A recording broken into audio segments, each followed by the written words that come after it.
Hi, I'm Raymond Rosales. Nangyayari ba sa inyo na tuwing naglilinis kayo ng refrigerator o pantry, marami kayong natatagpo ang mga panis na ulam o expired na delata na hindi man lang ninyo nagalaw? Bilang isang TLE educator, alam nyo ba na may simpleng paraan na ginagamit sa mga professional kitchen para maiwasan ang pagkaaksaya ng pagkain at pera? Ito ang tinatawag nating FIFO method o first in, first out. Ang ibig sabihin lang nito, ang mga unang binili o stock na mas malapit ang ma-expire ang dapat laging unang ginagamit at inilalagay sa unahan.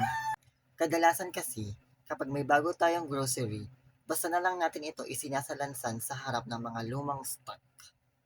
Ang nangyayari, naitatago sa likod ang mga naunang pagkain hanggang sa tuluyan na itong mapanis o mag-expire.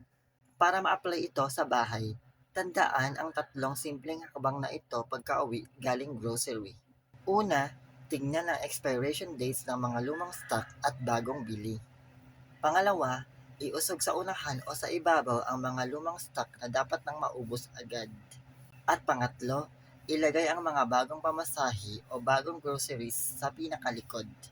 Sa ganitong paraan, mas mabilis ang ikot ng mga sangkap mo at iwas tapon sa budget. Kayo, ginagawa nyo rin ba ang FIFO method sa inyong mga kusina? O basta na lang lagay sa ref? I-comment mo naman sa baba.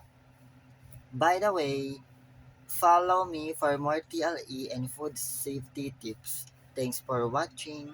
Bye-bye!